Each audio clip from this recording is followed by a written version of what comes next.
This is where members can profit from their own votes. It's the fleecing of the American people, which they get and understand. At the same time, this bill excludes a provision that will order a plaque to be hung that honors the police officers who put their lives on the line to defend our democracy from that same insurrection. What a contrast. It is yet another instance of this administration's shameless corruption that is financially ruining American families. While there is $230 million for the president to pay himself from the Department of Justice, $8 million for some of his closest Senate allies, $200 million for a pair of private jets for the Department of Homeland Security Secretary, $40 billion to Argentina, the American people are left with nothing but higher costs. This bill also fails to fully cover the Toxic Exposure Fund, which was created to support veterans exposed to burn pits and Agent Orange.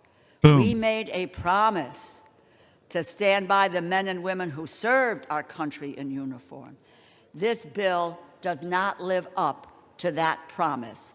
You know, Republicans need to stop taking photographs with veterans and then vote against their health care.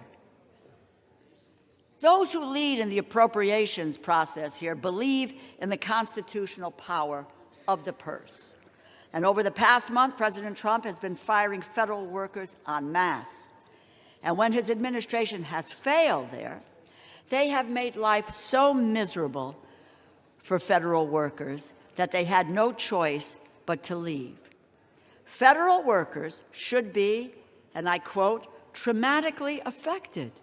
Those are the words of the Office of Management and Budget Director Russ Vought, an unelected bureaucrat. The federal workforce has dwindled by 200,000 since January, jeopardizing the public services that so many people rely on. Spare us your false concern. And since January, this administration has been stealing from our communities, withholding as much as $410 billion in funding approved by Democrats and Republicans, House, Senate, signed into law, and they are illegally blocking authorized funds from being distributed. Even now, as we debate this bill, the Trump administration is arguing to the Supreme Court that they should. Our distinguished majority leader, the gentleman from Louisiana, Mr. Scalise. The gentleman from Louisiana is recognized for 1 minute. Thank you, Mr. Speaker, and thank my friend, the Chairman of the Appropriations, Mr. Cole from Oklahoma, for not only yielding, but for bringing this important bill to the floor. Our appropriators worked tirelessly. Okay, which one is it? Give me 1 second. I have no idea. One is showing this lady, and the other one is showing this guy. This is the official one. Let me go to Fox. Fox is going to tell me which one. Okay, so it's this guy. Where time and time again, Democrats, just to appease their most radical base, continued to vote in unison to shut the government down. And during that shutdown, we saw millions of families experience pain, Mr. Speaker, pain and suffering that Democrats themselves acknowledged that they imposed on the American people.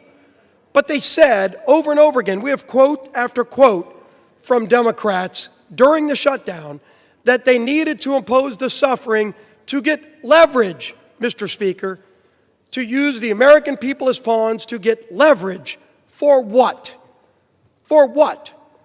They ultimately filed an alternative bill, $1.5 trillion mad spending spree that included things like $200 billion of taxpayer. Well, everybody, I think by now, every single one of us, 300 plus, I just want to say, man, we have great stamina to keep up with all of this. Why don't they just vote and open it and we can go back to our normal lives? No, We're going to go ahead and listen to a bunch of politicians speak. I'm going to go ahead and get some water. I'm going to go ahead and get comfy. I'm back to the office. It's 5:45 p.m. Central Time, about to be 6 p.m. So 7 p.m. East. It's 7 p.m. It's supposed to be the time when they actually vote for the actual like good one super soon, right? So because everything is a show. Oh yeah. So let's go ahead and take it easy. XRP right now 238. I'm still, adding up. Why not? So welcome, fam. Let's take a look at some. We had a lot of people for our previous live, for Caroline. So now, welcome back to politics. And maybe the only other bill that's more laughable in its name is the Inflation Reduction Act. Yeah, that's another product brought to you by Democrat-only votes. The Inflation Reduction Act, which ushered in the inflation under Joe Biden that we're still trying to shake today. But the Affordable Care Act, Mr. Speaker, since it started, Americans have seen over 80% increases in their health care costs because of a Democrat-created bill that they want to now blame on Republicans. I understand why they would want to try to now pawn that off on somebody else. But then if you look over time, during COVID, they created a temporary relief fund, not to individuals, Mr. Speaker, but to insurance companies. Democrats created a temporary, they called it temporary in the law, temporary COVID relief tax credit to insurance companies to bail out big insurance companies who are seeing record profits, and that's now what they want Republicans to renew. A insurance company bailout that Democrats created to be temporary. They set it up to expire.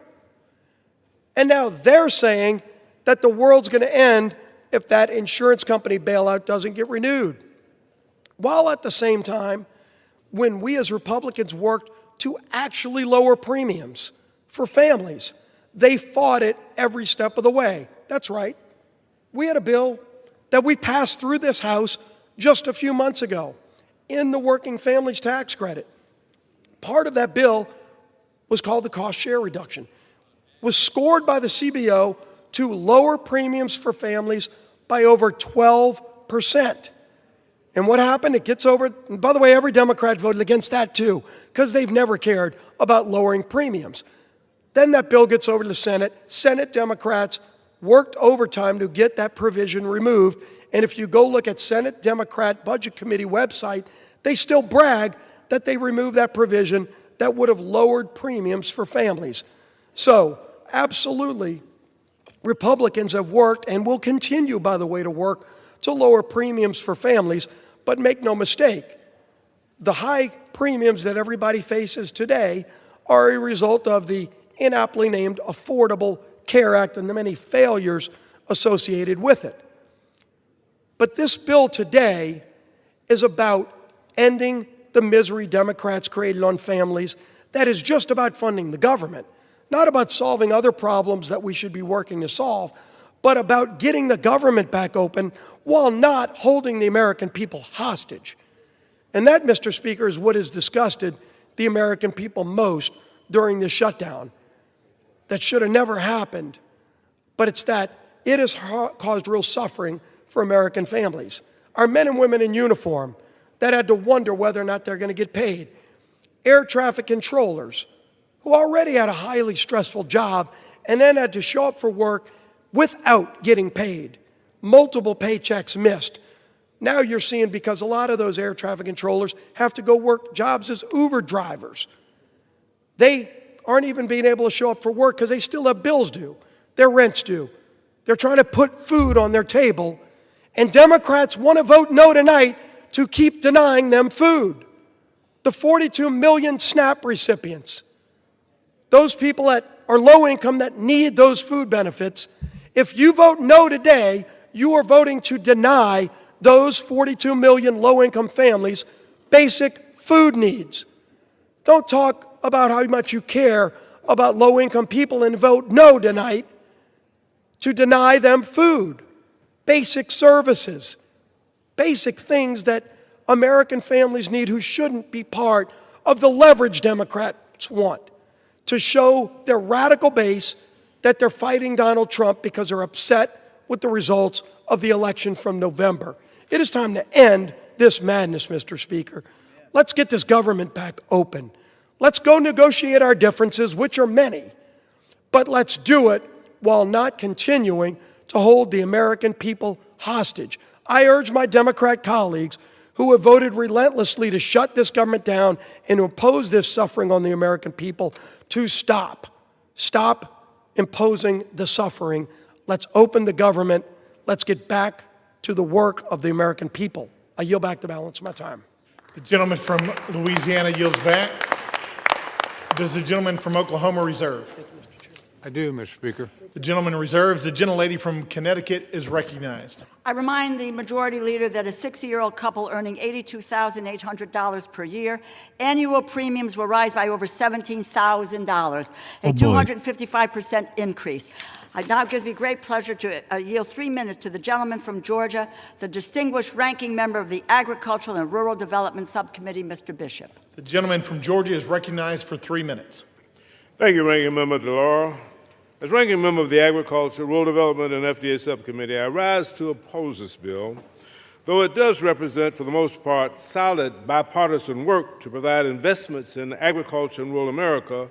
I am disappointed that the rest of it falls far short of the needs of most Americans. Healthcare providers and patients are frustrated and frightened by the imminent skyrocketing of healthcare costs caused by the loss of the ACA tax credits and cuts to Medicaid, Medicare, and life-saving biomedical research. My constituent, Angela Holmes, is unable to walk without debilitating pain. She's worried that without tax credits, she won't be able to afford health insurance to complete the multiple back surgeries she needs.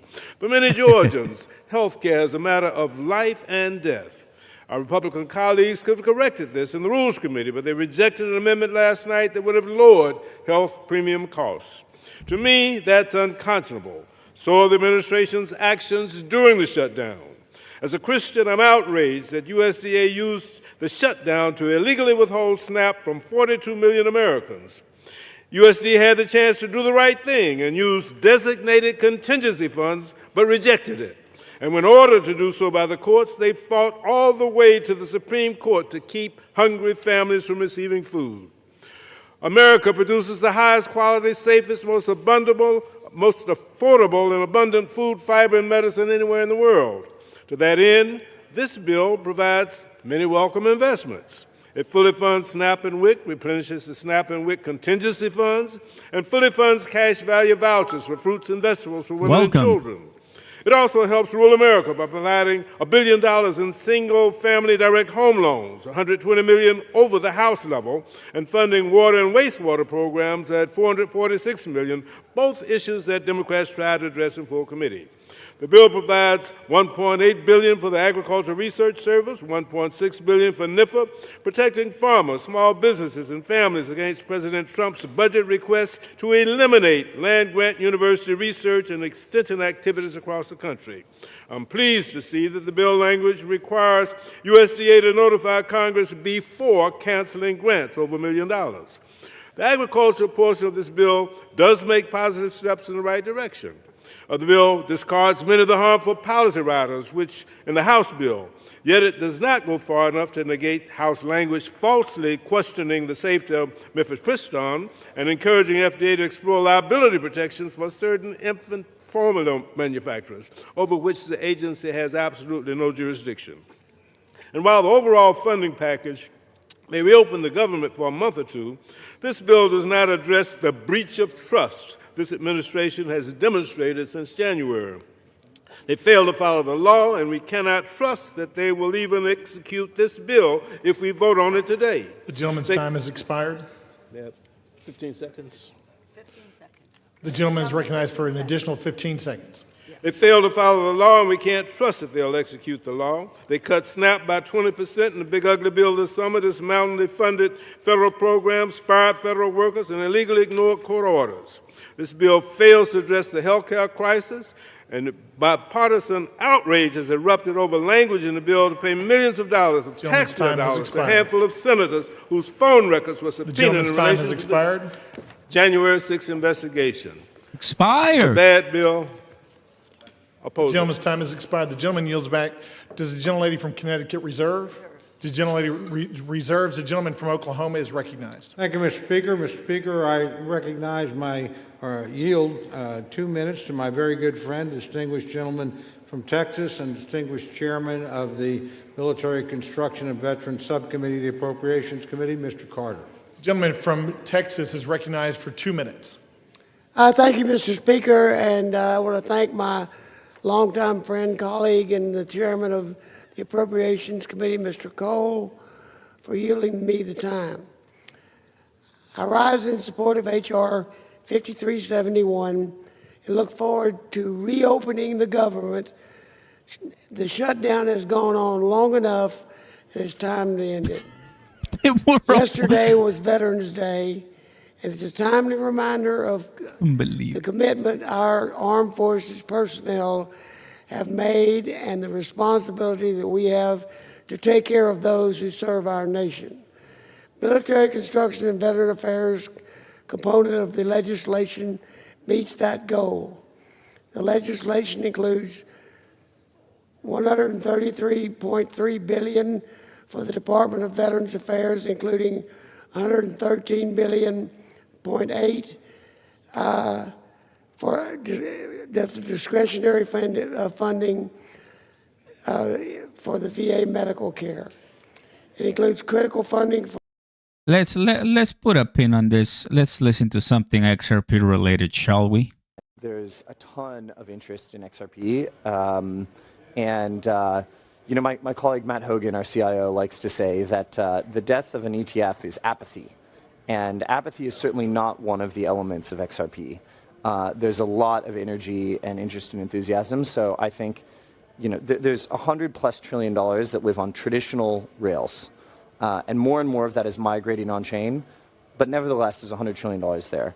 An ETF is often the first time that much of those assets can tap into exposure to an asset. And I think if they have the opportunity to have exposure to and trade XRP, it'll be a very useful and high-demand product. I think this is awesome. This video is awesome. I'm going to go ahead and share the link to you guys right here. Sending. Perfect. Exactly what I wanted to hear, and it just makes total sense. Absolute total sense. This guy is the CEO of Bitwise, of course. $15 billion client assets, 7 years in crypto. Guys, we're going to be completely fine, honestly. Do me a favor and smash the like button, all of you 800, please. Let us know and tell everyone on YouTube to come over and to have a good time with us. The gentlelady from Connecticut is recognized. Mr. Speaker, Oh, I yield boys, 3 she's minutes coming. to the gentlewoman from Florida, the distinguished ranking member of the Military Construction and Veterans Affairs Subcommittee, Ms. Wasserman Schultz. The gentlelady from Florida is recognized for 3 minutes. Thank you, Mr. Speaker, and I thank the gentlewoman for yielding. I rise to oppose this slush fund for senators bill that will force health care costs to explode for millions of Americans. In fact, this legislation guarantees only 2 things. Republican senators suspected of helping Trump try to steal an election will get a whole lot richer, and life will get more expensive for everyone else. That's because this bill adds rocket fuel to Republicans' larger assault on Americans' access to quality, affordable health care. Remember, Mr. Speaker, Republicans already slashed $1 trillion from Medicaid, $500 billion from Medicare, and let Trump steal billions in medical research. But with this bill, Republicans dump massive health care price hikes on struggling Americans. Millions will be priced out of any coverage at all, which will drive coverage costs up and health services down for all of us. It's a health budget nightmare for America's families and a slush fund lottery win for 8 Republican senators. Because the one thing that we can all agree on, unless you're Jeffrey Epstein's best friend in the White House, is that the cost of living is out of control. Rent, home insurance, and electric bills are all soaring. The cost of beef, coffee, and vegetables just keep climbing. People are really struggling to get by. Yet Donald Trump continues to block SNAP benefits to 42 million struggling seniors, patients, and veterans. How anyone could swipe food from the plates of nearly 20 million children like that is simply disgusting, but that same moral bankruptcy is embedded in this bill. This bill unleashes huge health insurance hikes on 203,000 people in my district alone, and 82,000 people will lose coverage altogether due to the impact of the big ugly law and soaring ACA prices. Worse, this bill also reneges on our commitment to veterans. As the ranking member of the Military Construction and Veterans Affairs Appropriations Subcommittee, I take our promises to veterans personally and seriously.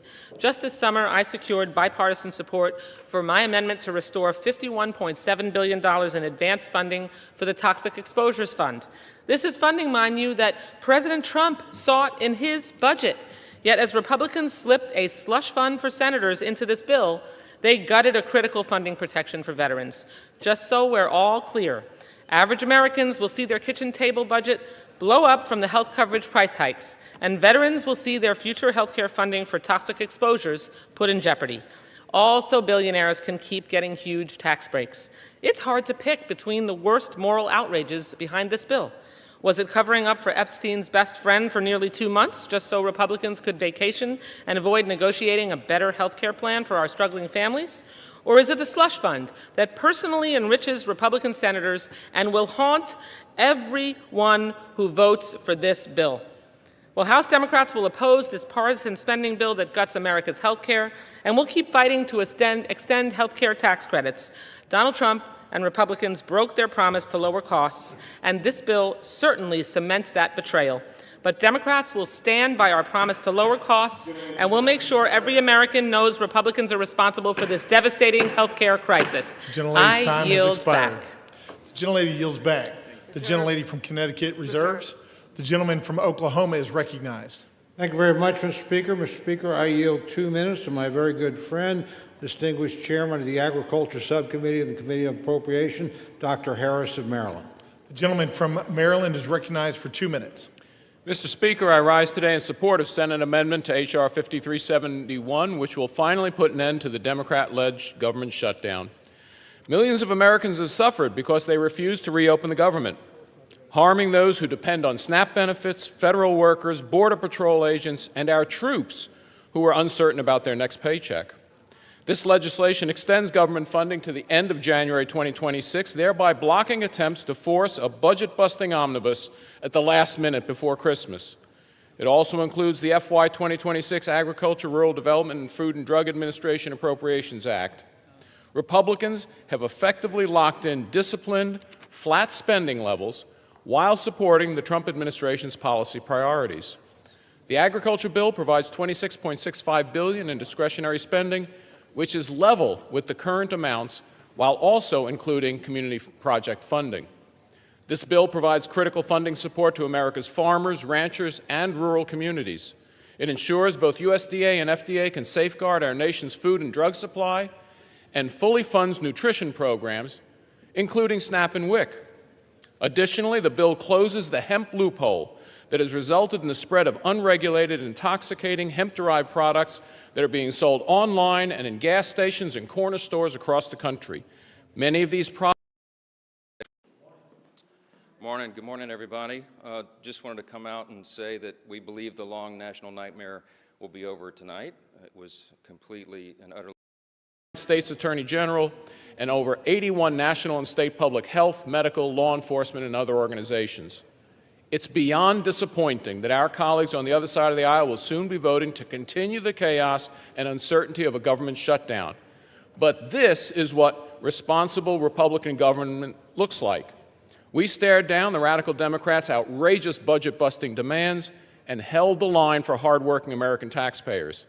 I want to thank Appropriations Chairman Cole for his leadership, strongly encourage my colleagues to support this legislation. Mr. Chair, I yield back time. The gentleman from Maryland yields back. Does the gentleman from Oklahoma reserve?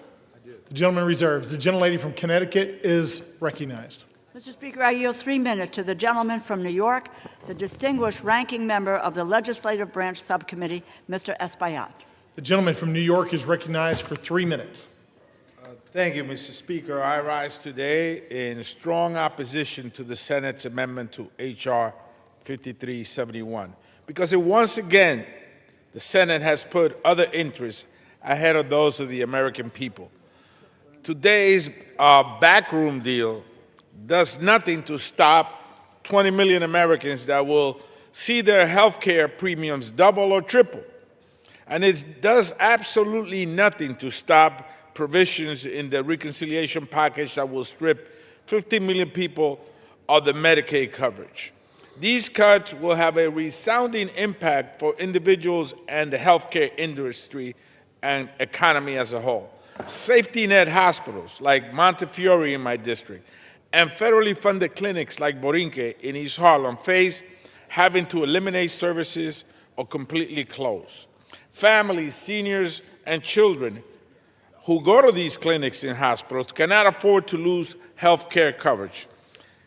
On top of that, Mr. Speaker, the legislative branch bill, which was done unilaterally, not with the consultation of both sides, it was done on its own, in the Senate, in the dark, in cahoots with a bunch of people, includes a provision that will line the pockets of 8 senators that we know of by allowing them to sue the government for millions of dollars if the Department of Justice subpoenas their phone records or seeks a lawful non-disclosure order. While families in my district are stretching every single dollar just to pay for food and rent, senators want a personal payout if law enforcement dares to hold them accountable. At every turn of this shutdown and fight for health care access, Republicans and the Trump administration have tried to inflict suffering as much as possible. For weeks, the administration held food stamps hostage. And even when some states comply with a court ruling to release full benefits, the president demanded that they be clawed back. Even when governors stepped up and said, we don't want people to go hungry, they ran to court, Mr. Speaker, to take $6.20 away from poor people. Who does that? Explain that to me. Who takes $6.20 away from a single mom or a hungry senior? That's the state of America today. Unbelievable. And here we are to vote on this. I will be casting my vote as a no. In fact, it will be a hell no tonight. The gentleman from New York yields back. The gentlelady from Connecticut reserves. The gentleman from Oklahoma is recognized. Thank you, Mr. Speaker. Mr. Speaker, I yield 2 minutes to my very good friend, the distinguished gentlelady from Michigan and chairman of the House Republican Conference, Ms. McClain. The gentlelady from Michigan is recognized for 2 minutes. Thank you, Mr. Chairman, and thank you, Mr. Speaker. And God, I love the compassion and the passion on the other side of the aisle. You know, we're worried about taking money out of families. Well, you know what? Y'all can do the right thing and vote yes. If not, you're the ones that are taking money from needy families, not us, because yes means yes, we want to feed the families. We want to have SNAP programs. No means we don't fund those programs. See how simple that is? But keep on with the rhetoric. I mean, it's cute, but the American people don't buy it. So, I mean, listen, for the past 40 days, Democrats have inflicted needless pain on hardworking Americans. They stranded millions of travelers. They denied food assistance for hungry families. And how did they do that? When you vote no to continue funding, that means you deny food stamps for hungry families. No means no, you don't want to pay them. Yes, like the Republicans vote, that means yes, we do want to pay them. So, you know, they left our troops wondering when they'd get their next paycheck. And for what, Mr. Speaker? To use the American people as leverage. Don't take my word for it, take theirs. Leverage for more wasteful Washington spending. Spending that no one other than the radical left ever wanted. And to remind the American people, they wanted $1.5 trillion of their hard-earned tax dollars. But what did they get in return? They got nothing. They got nothing because Republicans refused to waste the American people's money. Not a dime for their radical climate change, not a dollar for tax-funded benefits for illegals, and not one single concession to their radical far-left base. Millions of Americans whose lives were upended by the Democratic shutdown will remember this. Yield the gentlelady an additional 30 seconds. Thank you. The gentlelady is recognized for an additional 30 seconds. Thank you. The American people will remember who held them hostage for petty political reasons and who fought to put America first. So now that this shameful charade is over, House Republicans will continue our work on behalf of the American people. We will restore regular order to the appropriations process. We will continue to fulfill the mandate of the American people, and we will keep delivering results for American people, because that's what we're here to do for, not to play politics. So with that, Mr. Speaker, I yield. Thank you. The gentlelady from Michigan yields back. The gentleman from Oklahoma reserves. Before we move on, members are advised to direct their comments to the chair and not to engage in personalities.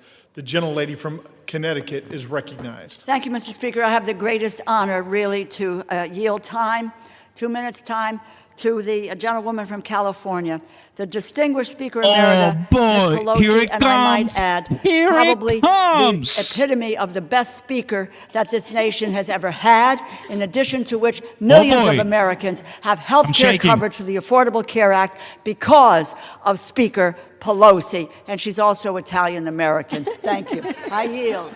And a grandmother. The gentlelady from California is recognized. Thank you, Mr. Speaker. I thank the gentlewoman for yielding, Madam Chair, and once and future Chair of the Appropriations Committee, and thank her for her leadership and her kind words. I take heed, Mr. Speaker, of your comment to address my remarks to you and not to your colleagues. So I can say to you, and perhaps you can tell them, either they don't know what they're talking about or they don't care about meeting the needs of the American people. Did any one of them vote? Did any one of them vote to eliminate a need for a pre-existing condition in health care? Not one of them. Did any one of them vote to say if your children get to be 26, until they're 26 years old, they have access to your policy? Not one of them. Did any of them vote to bring a woman as being a pre-existing medical condition? Not one of them. The list goes on and on. Do any one of them vote for the Affordable Care Act, which, Mr. Speaker, you can tell them, was paid for? And then later, when we decided that we could extend the tax credits further so more people could have more access to care, did anyone vote for that? No. So all they have done is try to eliminate access to health care in our country. The public is catching on to them.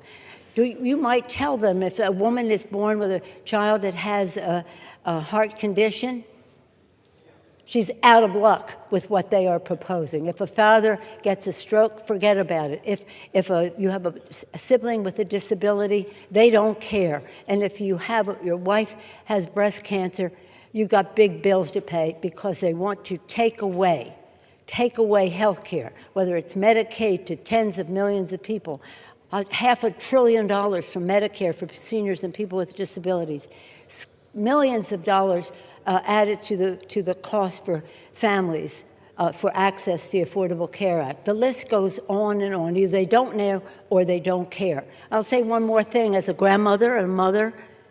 How about the President of the United States on Halloween night having a Halloween party?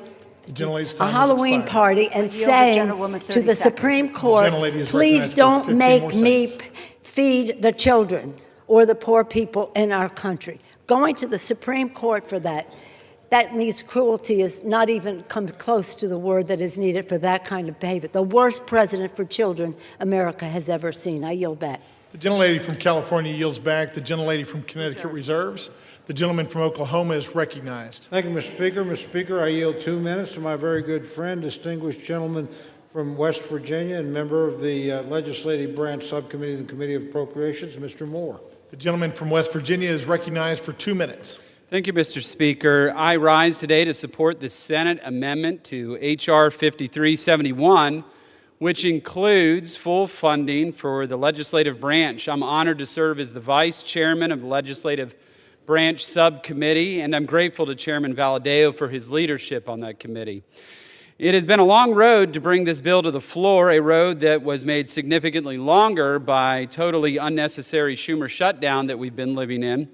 The bill before us not only reopens the entire government, but ensures that the House and its supporting agencies remain working for the American people.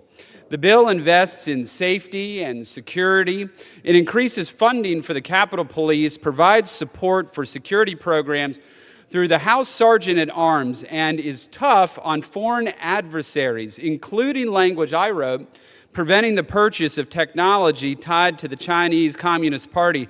I want to thank Chairman Cole for his leadership and Ranking Member Espaillat and our subcommittee members and their staff and our staff and their work.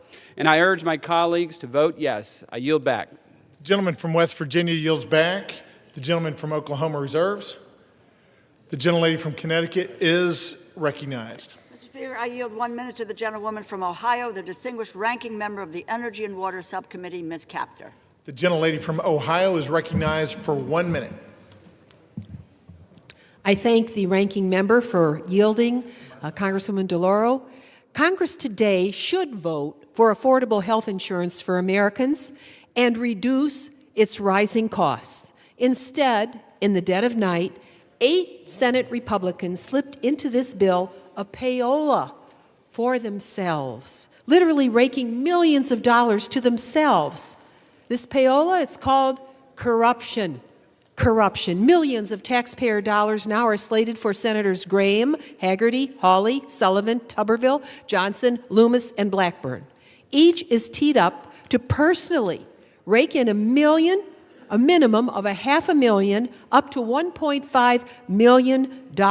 Meanwhile, the American people need more affordable health insurance, but these senators, with their House allies, are lining their own pockets. I say no more tax breaks to billionaires and no payoffs to U.S. senators. This is what happens when power serves itself instead of the people. This isn't leadership, it's corruption disguised as legislation. Will the gentleman yield me 10 seconds? The gentlewoman's time has expired. No?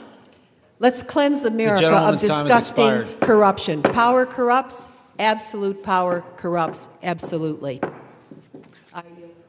The gentleman from Connecticut reserves. The gentleman from Oklahoma is recognized. Thank you very much, Mr. Speaker. Mr. Speaker, I yield 2 minutes to my very good friend, distinguished member from Washington and distinguished member of the Appropriations Committee, Mr. Newhouse. The gentleman is recognized. Thank you, Mr. Cole, for yielding the time. Mr. Speaker, over 40 days after the Senate Democrats shut down the federal government, we are finally reopening.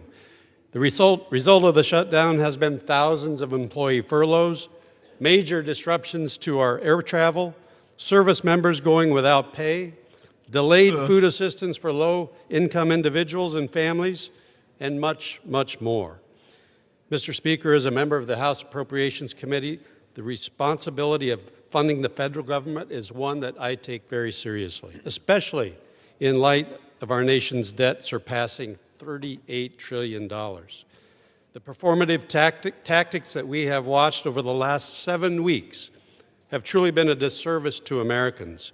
And my friends across the aisle should never have put leverage or politics over those people that they represent. I know. It's just that it's been a long day, but we're still here. One of the best rebuttals Republicans have, right? Because it's obviously interesting what's going on. You let millions of undocumented or illegals, whatever you want to call it, during Biden, and you didn't do anything. You did nothing. That alone infuriated Trump, and that's why things are the way they are today. There's nothing you can do, Democrats, to go through that argument. So that's why it's so strong. I get it. This unnecessary shutdown and help us get back to the business of hardworking Americans across this country. Thank you, and I yield back. Gentleman yields. The gentleman from Oklahoma reserves. The gentlewoman from Connecticut is recognized. Speaker, I yield 1 minute to the gentlewoman from Minnesota, the distinguished ranking member of the Defense Subcommittee, Ms. McCollum. The gentlewoman is recognized. Mr. Speaker, Donald Trump and Republicans control the entire government. For 42 days, Republicans shut it down. Why? Because they refuse to extend tax credits to help millions of Americans afford their health care. And if that wasn't bad enough, President Trump even withheld food assistance during the shutdown. Hunger should never be used as a weapon. The CR continues the Republican health care crisis.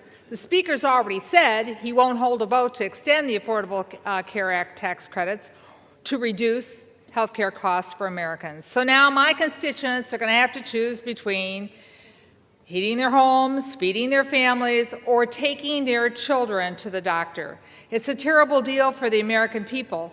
Americans deserve an open and transparent government that works for them. They deserve access to affordable health care, nutritious food for their families. And that's what Democrats are fighting for. I wish the President and the Republicans would join us in this fight and share our priorities. I yield back. The gentlewoman from Connecticut reserves. We the are gentleman in from the Oklahoma is final recognized. Thank you very much, debate. Mr. Speaker. I yield Final 1 minute debate. to my very good friend, gentleman from Missouri and member of the Appropriations Committee, Mr. Alford. The gentleman is recognized. Well, thank you, Chairman Cole, for your leadership. Mr. Speaker, in the words of Yogi Berra, this seems like deja vu all over again. 59 days ago, I stood at this very lectern debating the ranking member and a friend of mine over the continuing resolution to keep our government open. On September 19th, we did our work in this body, but Senate Democrats chose to hold America hostage with the Schumer shutdown. Democrats in Congress, including the minority whip, shamefully admitted they were using the misery they inflicted on the American people as leverage to achieve their leftist wish lists of demands, slowly twisting the heads of the American people in a vice. Tonight, I'm relieved to say the misery of the Schumer shutdown is on our doorstep.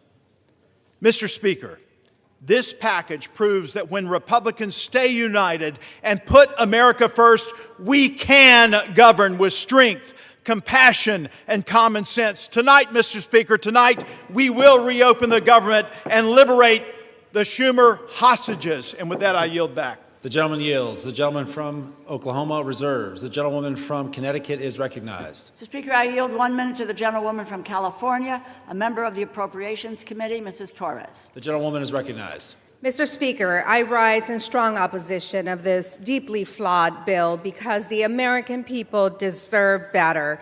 Since Trump returned to office, Republicans have created an affordability nightmare, a mass transfer of hard-earned taxpayers' dollars to billionaires. In my district alone, more than 350,000 people are facing skyrocketing health care costs or cuts to critical services.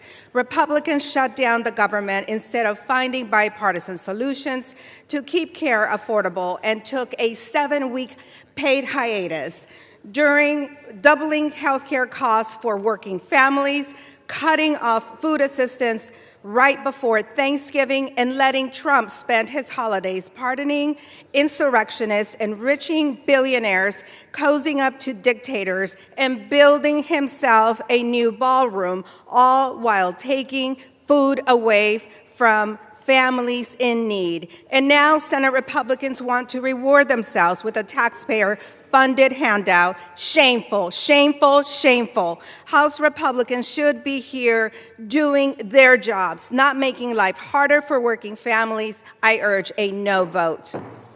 Members are advised to direct their comments to the chair and not to engage in personalities toward the president. The gentlewoman from Connecticut reserves. The gentleman from Oklahoma is recognized. Thank you, Mr. Speaker. Mr. Speaker, I yield 1 minute to my very good friend, distinguished gentleman from Texas and chairman of the House Budget Committee, Mr. Arrington. The gentleman is recognized. Mr. Speaker, the Democrats rejecting a clean CR, shutting the government down, creating all the havoc, the pain and suffering for our fellow Americans is so obviously disingenuous. They never vote against clean CRs. Never. For 4 years under Biden, you all didn't reject one clean CR. Chuck Schumer, in 44 years, never rejected a clean CR. So, Mr. Speaker, what's it about? They say policy. They put forward a proposal, Mr. Chairman. They said it's about health care for illegals, They repealed work requirements for able-bodied adults. That's a 80-20 issue in this country. They put forward a spending bill of $1.5 trillion. That's twice the discretionary budget. Mr. Chairman, they'd be spending more money than we've ever spent outside of COVID. That's their counter-proposal. It's not only disingenuous, it's unserious. So what's it about? It's about politics. It's about resisting and fighting and undermining Donald Trump. But here's the deal. They're not fighting and resisting Donald Trump. They're undermining the will of the American people that gave Trump the presidency. Yield the gentleman an additional 15 seconds. The gentleman is recognized. They undermined the will of the people who overwhelmingly elected President Trump and gave him the mandate of the America First agenda. So you're not resisting us. You're posturing and placating the radical left. And you are holding back what the American people wanted, and that was a new direction for this country. I yield back. Members are reminded to please direct their comments only to the chair. The gentleman from Oklahoma reserves. The gentlewoman from Connecticut is recognized. Mr. Speaker, I yield 1 minute to the gentleman from New Jersey, the distinguished ranking member of the Energy and Commerce Committee, Mr. Pallone. The gentleman is recognized. Thank you, Mr. Speaker. I want my colleagues to understand that when the Affordable Care Act was adopted for middle-class people who could not afford health insurance. They had no other option.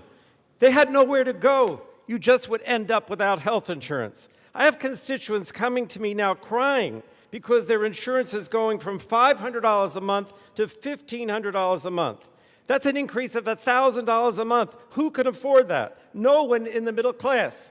At the end of 2024 last year, during a Democratic administration, the number of insured Americans was at a record high of about 95%. Democrats worked for that. Then Trump comes in, the Republicans come in with their big ugly bill, and they make cuts to Medicaid, cuts to hospitals and nursing homes, and no funding to extend the ACA tax credits. So what's going to happen? More and more people will have no health insurance. That's the bottom line. They will not have health insurance, and the Republicans don't seem to care. But I want you to know that the Democrats care and will continue to fight for you. The gentleman yields. The gentlewoman from Connecticut reserves. The gentleman from Oklahoma is recognized. Thank you, Mr. Speaker. Speaker, I yield 1 minute to the distinguished gentleman from Guam, my very good friend, Mr. Moylan. The gentleman is recognized. Thank you to my friend from Oklahoma. Mr. Speaker, Guam is home to 3,372 federal employees, more than 43,000 SNAP recipients, and over 9,000 WIC recipients, and more than 20,000 veterans, all of whom have been impacted by this shutdown. If we continue to put politics over our country, my constituents will continue to suffer. Simply put, this gets us back on track, ensures funding for those who need it is in place, and turns the lights back on. This bill ensures that families receive the assistance they need, veterans have access to care, and our island is reimbursed for the sacrifice we made to keep federal programs running during this difficult time. I urge my colleagues to support this bill and to deliver for American people. The time for deliberation is when the government is open and people have the assistance they need. I reserve. The gentleman yields. The gentleman from Oklahoma reserves. The gentlewoman from Connecticut is recognized. Mr. Speaker, I yield 1 minute to the gentleman from Massachusetts, the distinguished ranking member of the Ways and Means Committee, Mr. Neal. The gentleman is recognized. Thank the gentlelady. Mr. Speaker, the destruction that is taking place in America's healthcare system during these 10 months is unbelievable.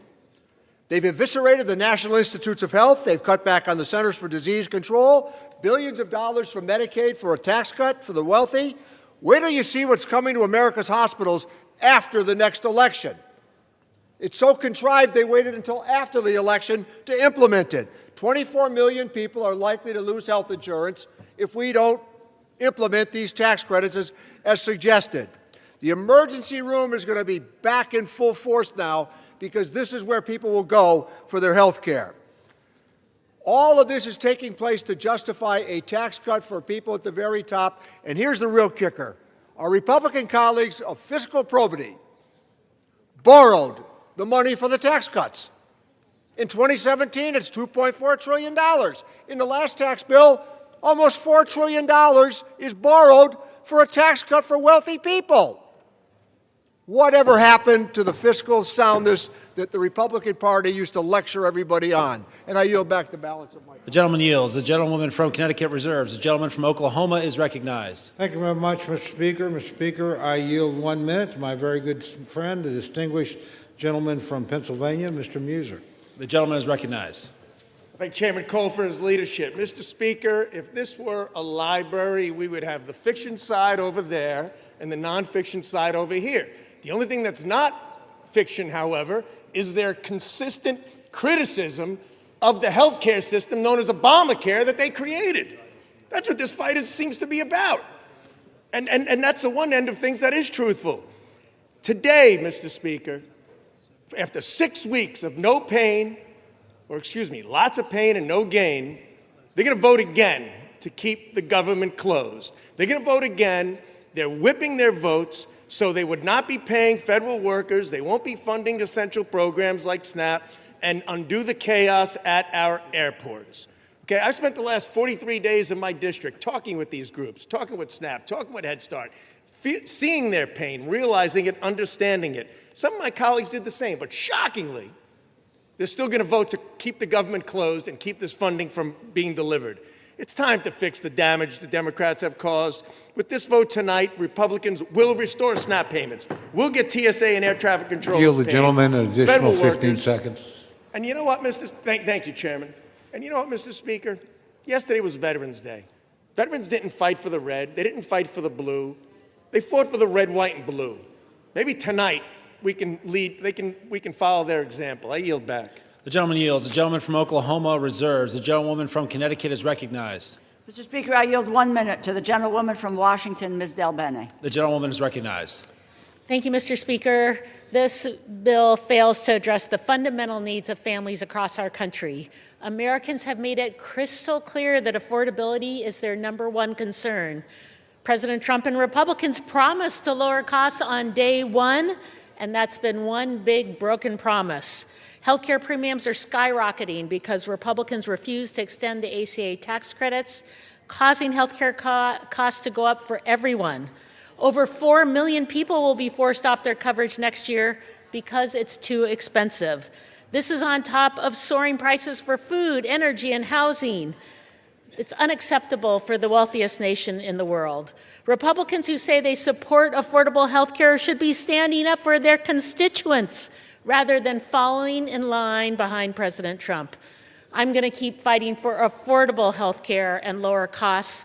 The American people deserve better. I yield back. The gentlewoman yields. The gentlewoman from Connecticut reserves. The gentleman from Oklahoma is recognized. Thank you very much, Mr. Speaker. Mr. Speaker, I yield 90 seconds to my very good friend, the distinguished gentleman from Texas, Mr. Gooden.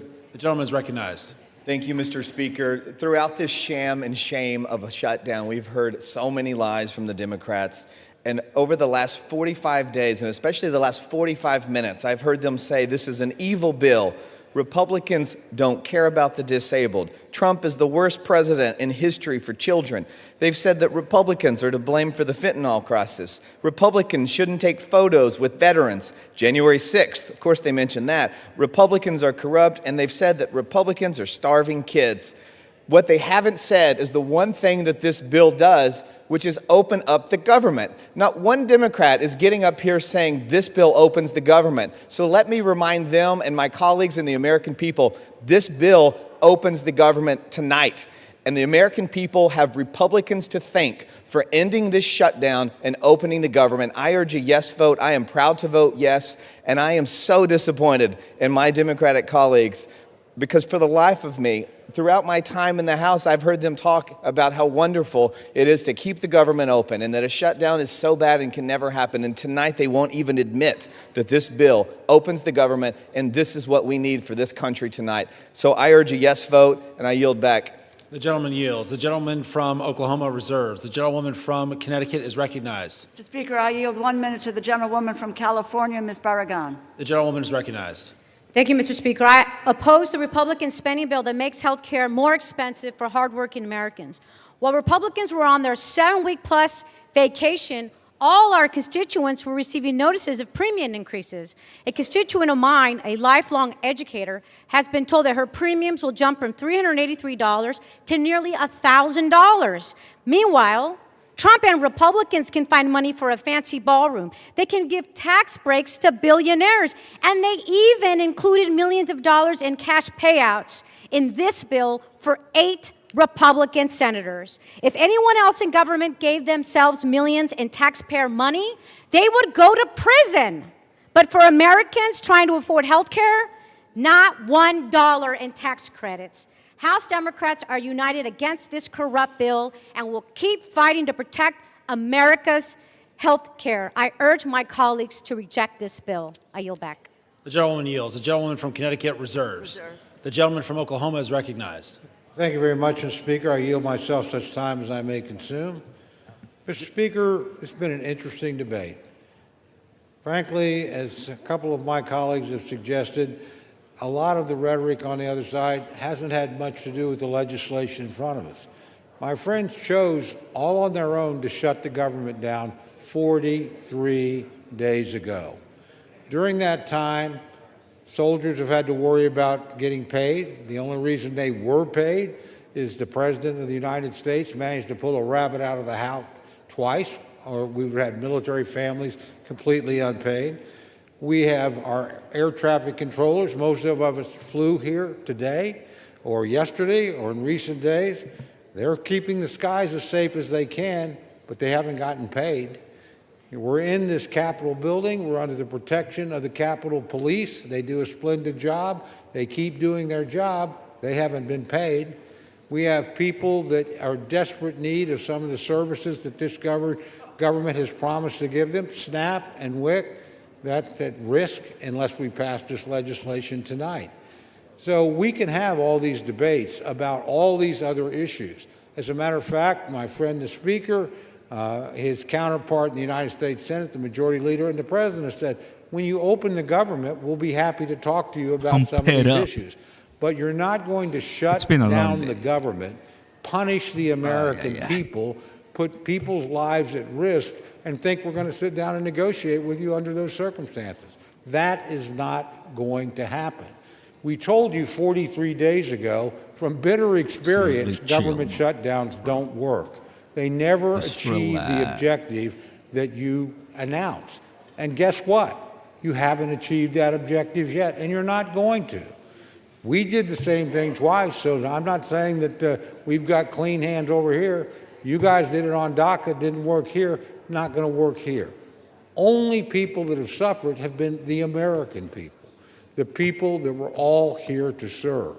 So let's keep the focus on getting the government back open. I would also add, and I appreciate this very much, there have been robust discussions back and forth, and we have 3 appropriations bills attached to this. They're appropriations bills that do important things. The Ag bill will make sure that people that rely on WIC and SNAP don't have to worry about another government shutdown between now and September 30th of next year. The Ledge Branch bill will make sure that the Capitol Police and everybody else at staff that allow this chamber to function don't have to worry about not getting paid until September 30th of next year. And obviously, military construction and, more importantly, veterans rely on benefits commitments we have made. Passage of this bill makes sure that those commitments will be fulfilled between now and September 30th next year. And we buy the time to sit down and rationally and responsibly negotiate other appropriations bills that we can bring, I hope, in a bipartisan basis to this floor to keep the government open. So I would just ask my friends to reflect on that. I hope some of you feel the weight of that decision. I know you do. And I hope you can vote to keep the government open. There's no excuse to shut it down. The United States Senate operated to keep it open in a bipartisan fashion. Now, it took them a long time to do it, but they got there. Let's not follow that example. Let's follow when they finally got the job done, they sent us a product. It's not a perfect product. It's got some things in it I don't like. But frankly, if we kept the government open, we would have never been in this situation in the first place. So I would just ask my friends to remember their constituents. I know they think about them. I know they're serious about the points they make. Reopen the government, raise your issues. Let's see if we can come to a negotiated settlement. But let's not punish the American people. A no vote on this, again, means soldiers and military families don't get paid.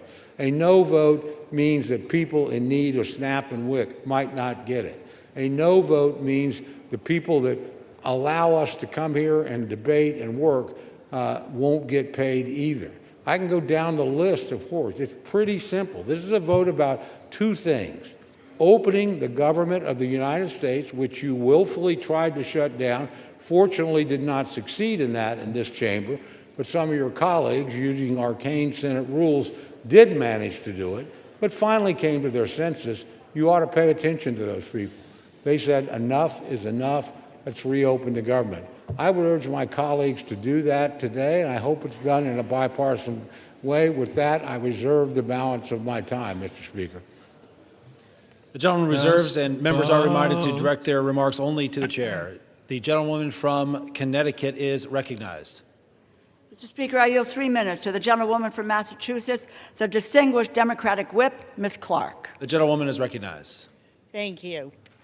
Donald Trump said the cost of living crisis is fake news, a con job by the Democrats. Mr. Speaker, 60% of Americans can't afford a basic quality of life. 45% have had to skip a doctor's appointment or a prescription because they can't afford it. 41% are living with medical debt.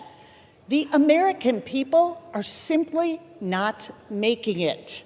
Not only is that crisis real, it is a crisis that Republicans promised to solve. Voters believe them. And now, after a 54-day hiatus, what are Republicans doing? They're voting to raise the cost of living. They're voting to make it even harder to get by. Not by some marginal amount. They are doubling, tripling, and quadrupling monthly premiums. And what's the defense? They are looking people in the eye and flat out gaslighting them. Costs aren't up, costs are down. Trump says, I don't want to hear about the affordability. Well, get used to hearing about it. You're going to hear about it a lot, because people are feeling it every single day. People can't make rent. They can't afford their prescriptions. They can't afford to take their kid to a doctor. They can't find childcare, and when they find it, they can't afford that either. Grocery and utility bills are spiking.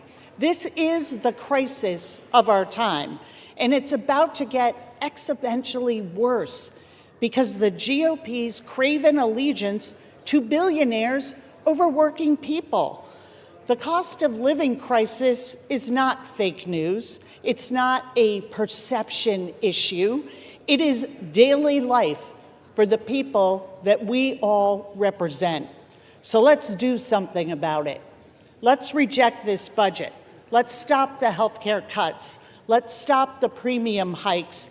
Let's stop the hospital closures, and let's stop the billionaire giveaways. I yield back. The gentlewoman yields. The gentlewoman from Connecticut reserves. The gentleman from Oklahoma is recognized. Thank you, Mr. Speaker. I reserve. The gentleman reserves. The gentlewoman from Connecticut is recognized. Mr. Speaker, this bill fails to prevent health care costs from skyrocketing. It fails to address the crisis of affordability. It fails to keep our promise to veterans. It provides $1 million jackpot to 8 senators. It fails to protect Congress's power of the purse. I encourage my colleagues to vote no, and I have the honor of yielding 1 minute to the gentleman from New York, our distinguished Democratic leader, Mr. Hakeem Jeffries. The gentleman is recognized. Oh, no. Thank you, Mr. Speaker, and I thank the distinguished gentlelady, the top Democrat on the House Appropriations Committee, for yielding and for her steadfast leadership on behalf of working families, hard-working American taxpayers in the great state of Connecticut and all across America. Mr. Speaker, I rise today in strong opposition to this woefully inadequate spending bill. Guys, I heard that he's not going to stop. that he's going to talk for hours. Mr. Speaker, before I say anything further, let me say to our men and women in uniform, to our active duty troops, to our hardworking federal employees, to our civil servants, to our TSA agents, to our Capitol Police, to our staff here in the House of Representatives, to our air traffic controllers, thank you for your service. Thank you for your sacrifice. Thank you for the work that you do on behalf of the American people each and every day. And it's our promise to all of you that we will continue to work hard to make sure that you are treated with the dignity and respect that you deserve. In a year in which the Trump administration has gone after hardworking federal employees relentlessly, including firing more than 200,000 federal employees prior to the start of the Trump Republican shutdown. Republicans control the House, the Senate, and the presidency. Donald Trump and Republicans made the decision to shut the government down, the longest shutdown in American history. Would rather do that than provide health care that's affordable to working class Americans, middle class Americans, and hardworking American taxpayers. All across the country, I'm certain that there are people in America asking the question, where do we go from here? House Democrats have a simple answer. We will continue to fight to lower the high cost of living. House Democrats will continue to fight to address the health care crisis that Republicans have created.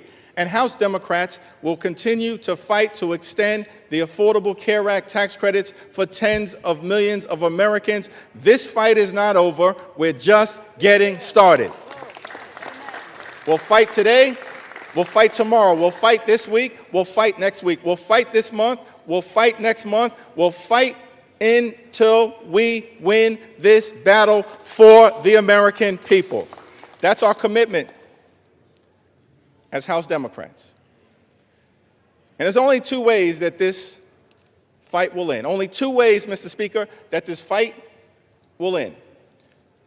Either Republicans finally decide to extend the Affordable Care Act tax credits this year, or the American people will throw Republicans out of their jobs next year and end the speakership of Donald J. Trump once and for all. That's how this fight ends. Mr. Speaker, during this painful Trump Republican shutdown,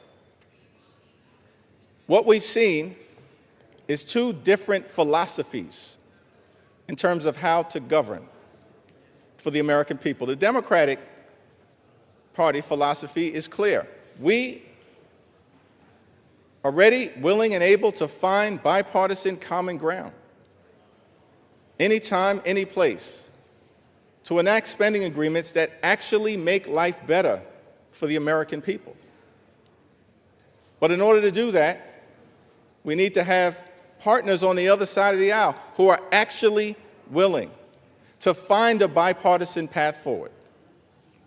But what we've seen from Republicans from the very beginning of this presidency is a my way or the highway approach. That's been the Republican philosophy.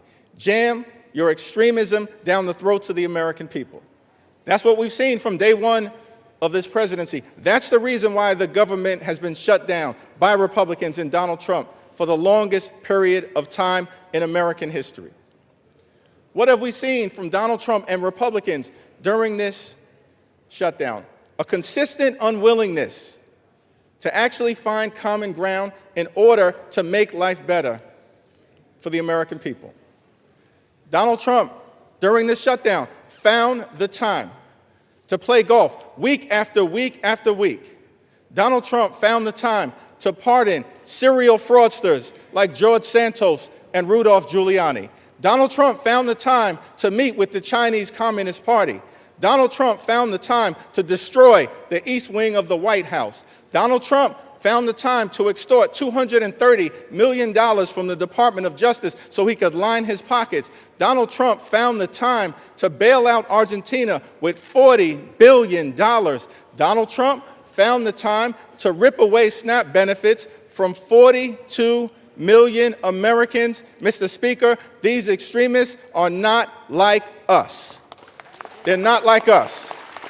They have zero interest in fighting hard to make life better for the American people. Their philosophy, my way or the highway, our response, get lost. We're going to continue to fight hard on behalf of the American people.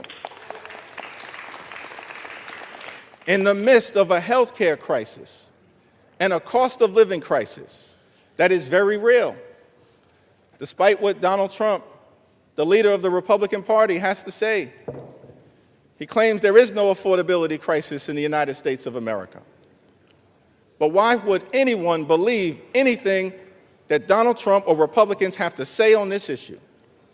Because throughout 2024, before the election, Republicans in the House and in the Senate and Donald Trump on the campaign trail spent all of their time saying that costs were going to go down on day one. But costs haven't gone down. Republicans haven't done a damn thing to lower the high cost of living. Costs haven't gone down in this country. Costs have gone up. Inflation is on the way up. Housing costs, out of control. Grocery costs, out of control. Electricity bills, out of control. Healthcare costs, skyrocketing, out of control. And in the midst of this affordability crisis, seeing this, Democrats said, we've got to fight to make sure that we extend the Affordable Care Act tax credits so that tens of millions of people, working class folks, middle class folks, people in rural America, working class America, small town America, the heartland of America, black and brown communities all throughout America, don't experience premium increases that in some cases will go up by $1,000 or $2,000 per year. In many cases, month after month after month, $1,000 or $2,000 per month, tens of thousands of dollars per year. Unacceptable in this country, the wealthiest country in the history of the world. And this is in the midst of a Republican health care crisis. Republicans enacted the largest cut to Medicaid in American history, ripped health insurance away from 14 million Americans. As a result of Republican policies, hospitals, nursing homes, and community-based health centers are closing all across America, including in rural parts of this great country of ours. And now, because of Republican refusal to extend the Affordable Care Act tax credits, tens of millions of Americans are at risk of being unable to afford to go see a doctor when they need one. In this country, the wealthiest country in the history of the world, it can't be the case that health care is simply a privilege for the wealthy, the well-off, and the well-connected. Mr. Speaker, that's the Republican perspective. We believe as Democrats that health care has to be a right, and a right that's affordable and available to every single American in the United States. That's what this fight is all about. And that's what the fight will continue to be about as we move forward. Many of my Republican colleagues have suggested that they want to deal with the health care affordability issue, that they want to address the Republican health care crisis that's devastating people all across this country. Well, we have an opportunity for you to do so.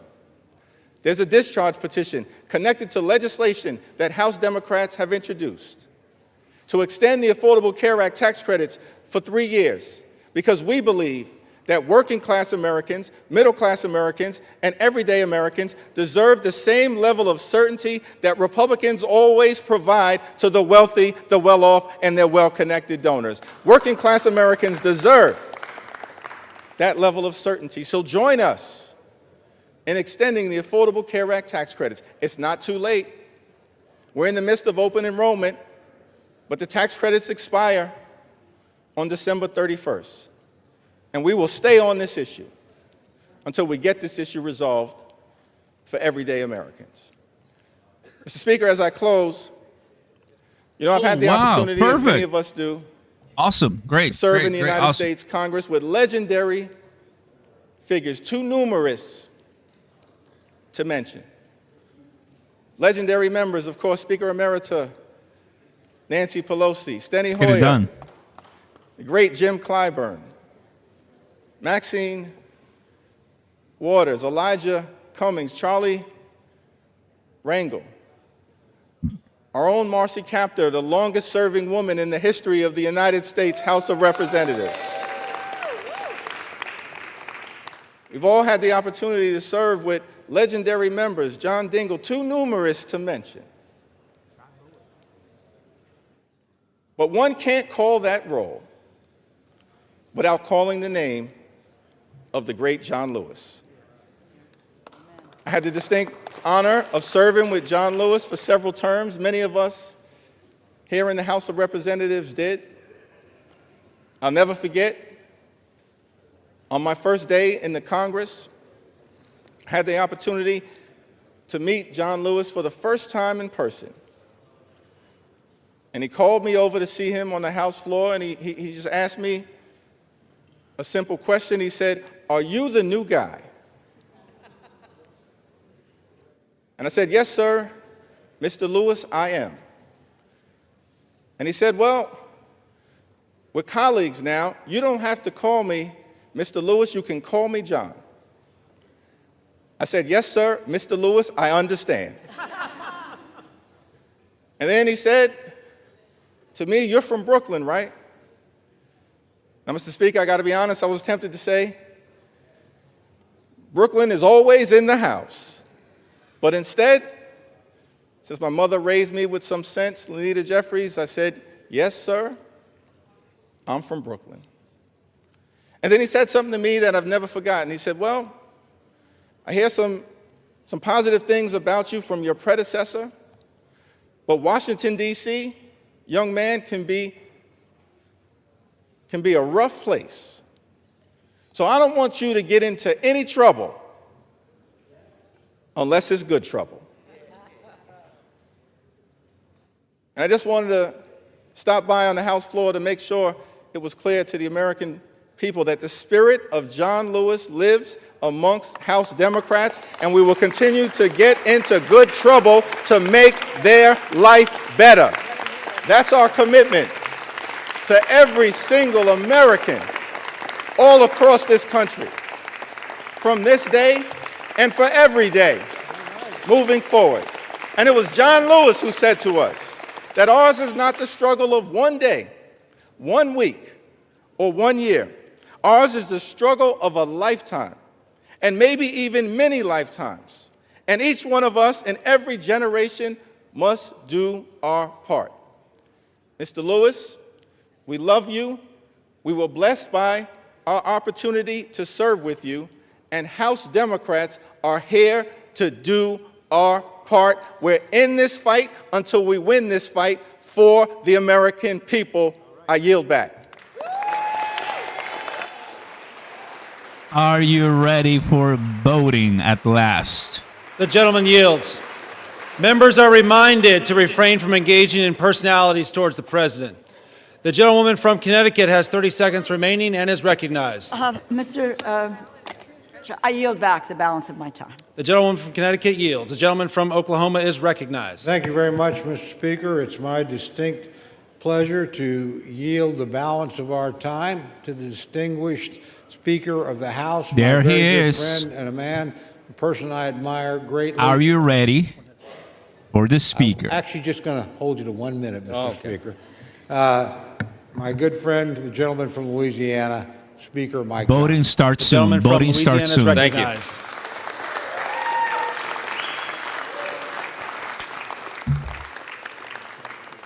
I want to thank my friend Chairman Cole. Has done an extraordinary job in this process. And Mr. Speaker, we all know why we're here.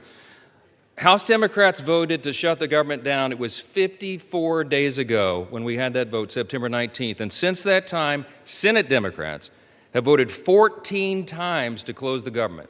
Republicans voted a collective 15 times to open the government for the people, and the Democrats voted that many times to close it. And then they admitted, many of them, and we could name them here, but I'm not going to take the time, they admitted that they were using the American people as leverage in this political game. They knew that it would cause pain, and they did it anyway.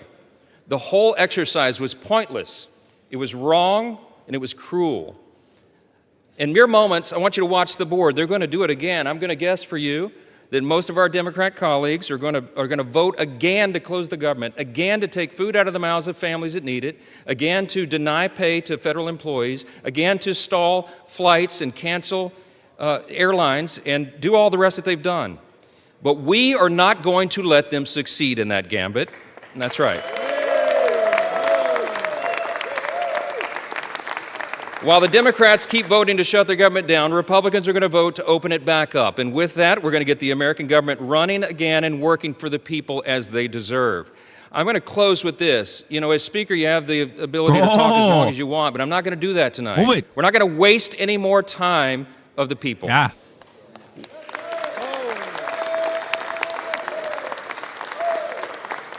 I'm just going to say this. I think that everybody needs to remember this one simple thing.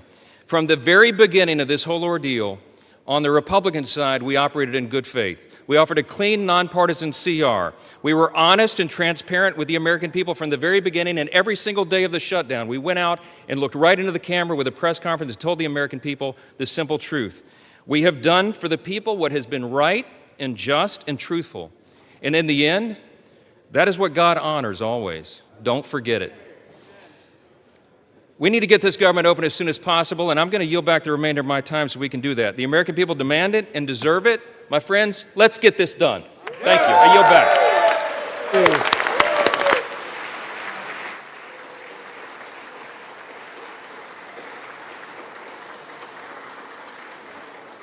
Planets, thanks so much for all the help, bro. I've noticed that you're deleting a few comments. The gentleman yields. Let him go. Some XRP comments. I mean, that's fine, bro. Thank you. I yield back the balance of my time. The gentleman yields. All time for debate has expired. Pursuant to House Resolution 873, the previous question is ordered. The question is on the motion by the gentleman from Oklahoma, Mr. Cole. All those in favor say aye. Aye. All those opposed say no. In the opinion of the chairs, the ayes have it. The ayes have it. For what purpose does the gentleman from Connecticut? Mr. Speaker, I request the yeas and nays. The yeas and nays are requested. Those favoring a vote by the yeas and nays will rise. A sufficient number having risen, the yeas and nays are ordered. Members will record their votes by electronic device. This is a 15-minute vote. And there it is. Here it goes. There you go, everybody. Welcome, Oscar Ramos Live. We were here Saturday. We were here Sunday. We were here Monday. Well, guys, come on, everybody. Let us know in the chat. Let us know in the comments. We are here for you every single day. I appreciate that a lot. It's not going to be 15 minutes, by the way, okay? But, yeah, I hope. So, 200 and what, everybody? 217, right? 217? So, yeah. I think 217 and we pass, if I'm not mistaken. And Trump already has it ready for him to vote. 217, 218? Thank you, thank you. So, yeah, Trump already it's preparing everything, right? So, it's happening tonight.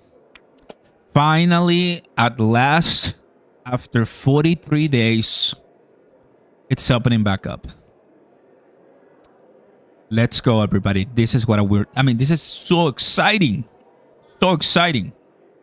We just don't want any stupid Republican to change his or her mind. I'm just saying it bluntly. I don't care. I don't care. Man, just please stop the nonsense and just open it and just let it go. That's it, bro. So many people suffering. So many people suffering. Just open it. It's better to be open and then you guys work themselves out a deal than be close.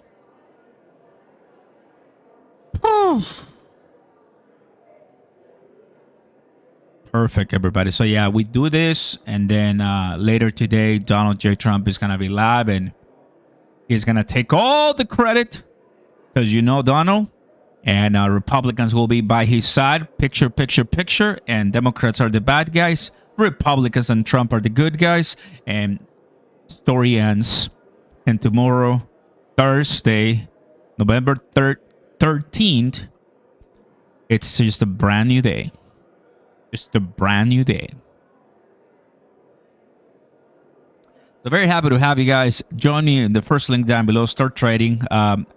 If you ask me, it is my opinion that prices are finally going to start moving because we have certainty. Certainty, okay? With certainty, the markets know what to do. Tomorrow could be a really good day. Could be a really good day. Man, I'm so excited.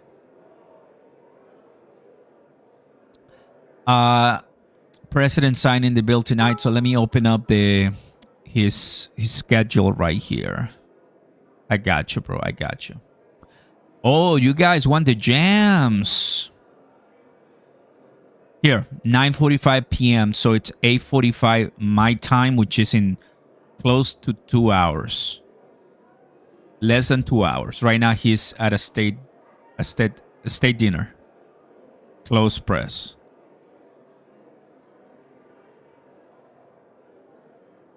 Perfect. Honestly, I'm surprised that they took, a very short amount of time.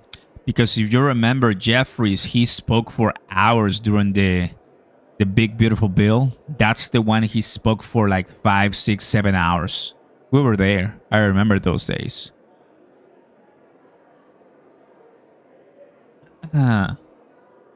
What's up, my James? So happy to see you guys. Let's go. That's exactly what we're talking about. Man, this is going to be so good. Let me just take a look at a few things. And we are going to have some pumped music for those who like it. And just get to know the community because we love it. By the way, guess what? I got a brand new song. Brand new. I'm always trying to find new ones. And I hope you like it. Let's play a few and just chillax because this boat has 10 minutes remaining. Hopefully, we're going to have some very good stuff. Let's hear it.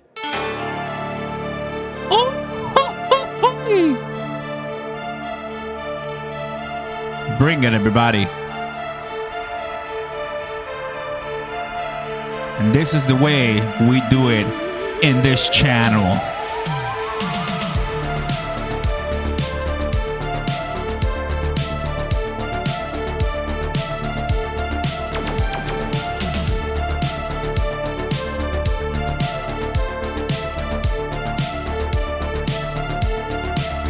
Welcome.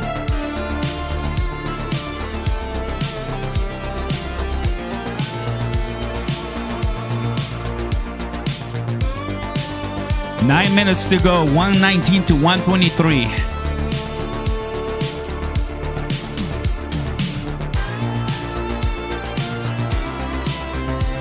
Come on, everybody. Let's see XRP pump now.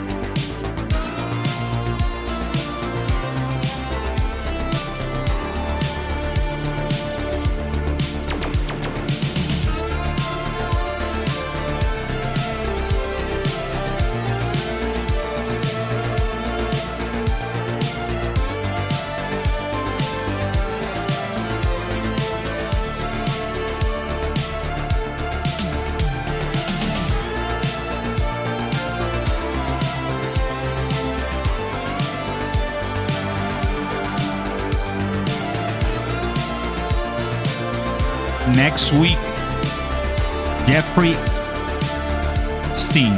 Next week.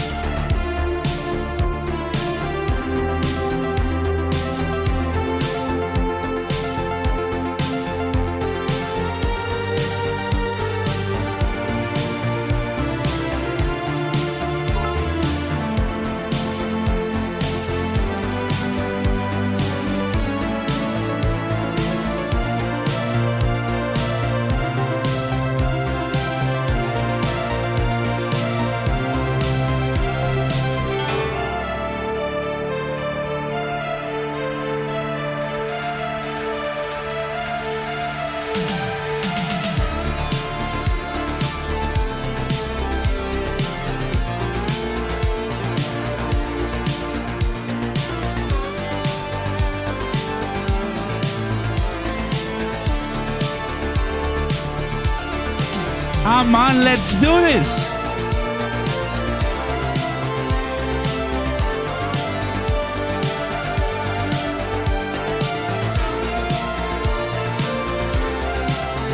Pump it up, pump it up, pump it up.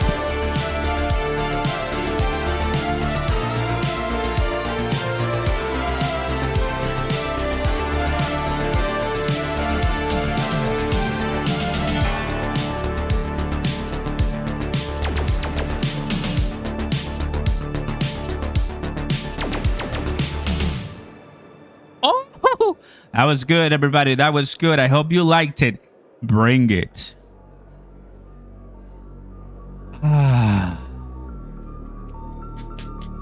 43 days, 43 days. And tomorrow we got a few more XRP ETFs live. And oh man, and we finally have a good Pumptober now, in this case Moonbember, and a Q4 that you've never seen before. Never seen before.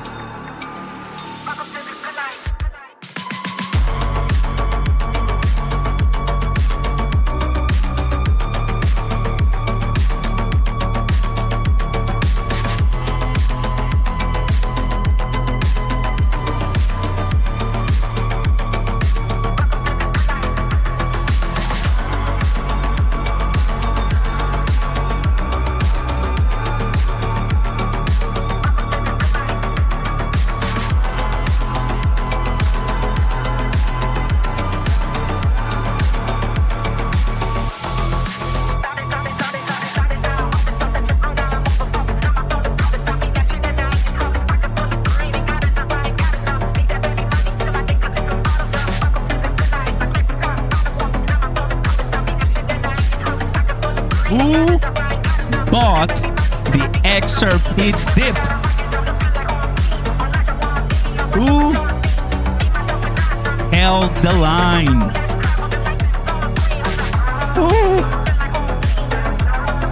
is ready for XRP to break free?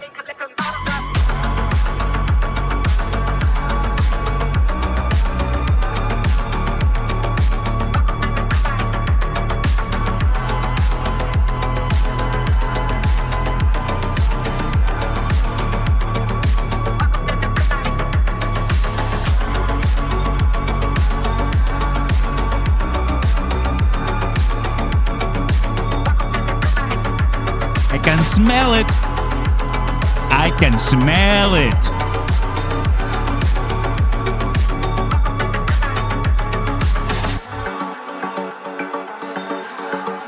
It's true. True.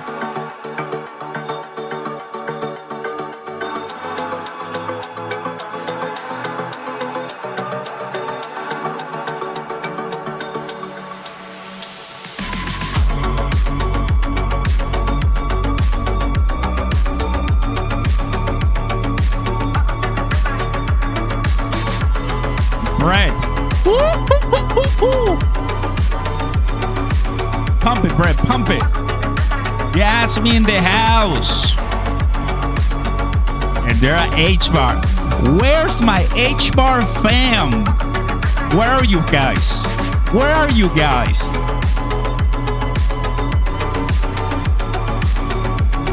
H-Bar. Don't we like H-Bar, man? Top tier, high quality.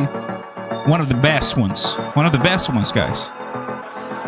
Don't mess around with H-Bar. Do not, please. Do not.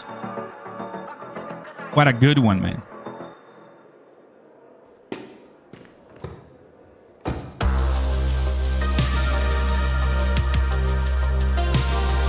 Oh. We got Algorand too. Ardano. Brothers, the fam crow. CRO.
after this, tacos.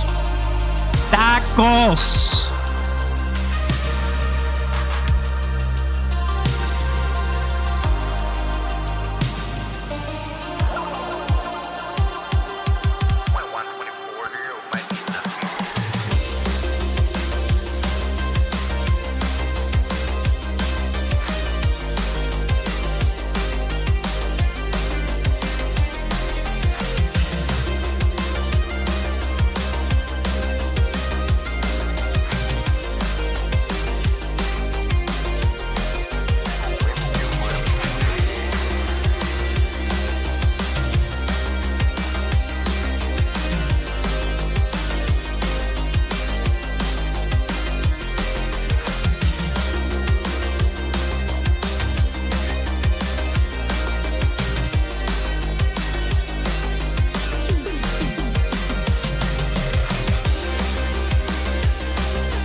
Let's get it. Wow. That's a bunch of yeses. That's a bunch of yeses. That's what I'm talking about, bro. That's what I'm talking about. That's so good. So good. Yes. Honestly, yes. For reals.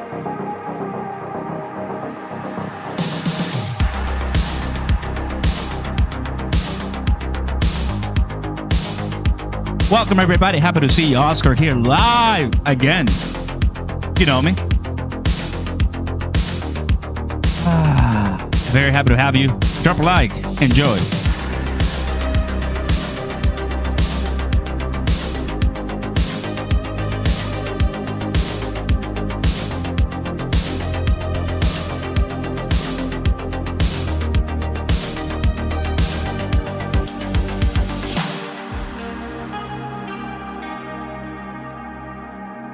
Oh yeah, this is gonna be passed so easily, bro. Easily.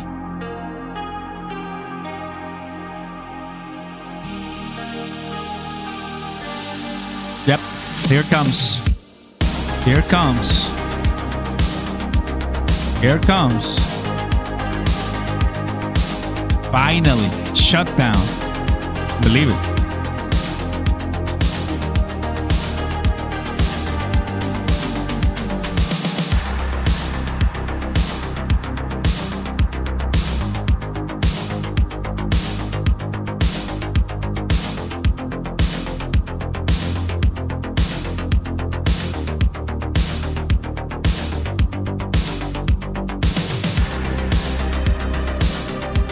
Oh, wow. BingX is running for Ohio governor. I didn't know that. You think he wins? He's running to become a governor. Wow. BingX. I had no clue.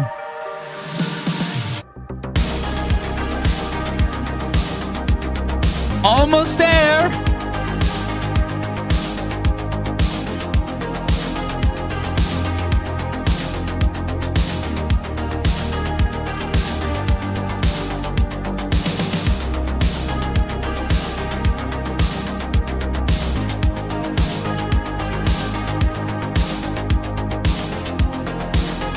$218, $219. Wow! Shattered. There it is. Easy. Easy, guys. Easy money. Easy money. Oh, wow! How many yeses, bro? Let's go. Send it. There it is.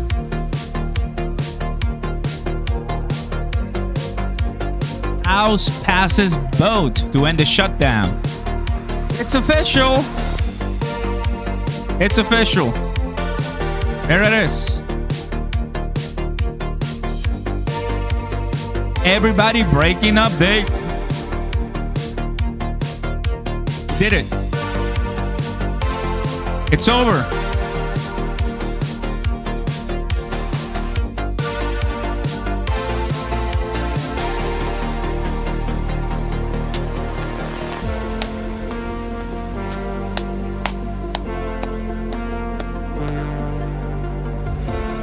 What a coverage, man. I've been talking about this for so many days now. Thank you, guys. Thank you.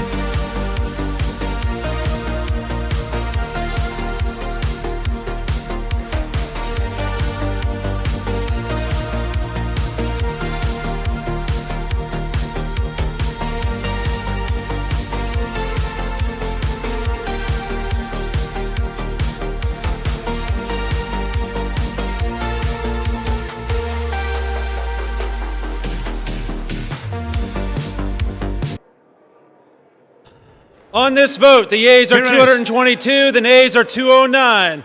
The bill is passed. That's it. The motion is adopted. Hey! That's it. Quickly, Without quickly, objection, quick- the motion to reconsider is laid on the table. There you go. There you go. Finally. I like this. That was somewhat quick. Somewhat quick. Somewhat quick.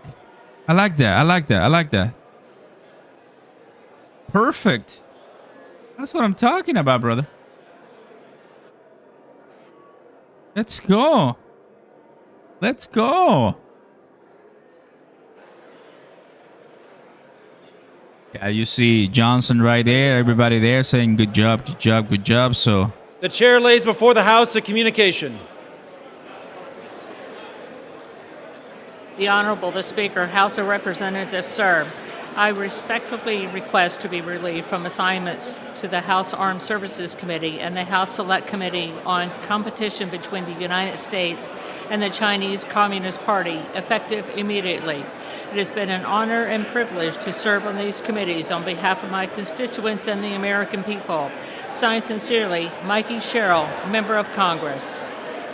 Without objection, the resignation is accepted.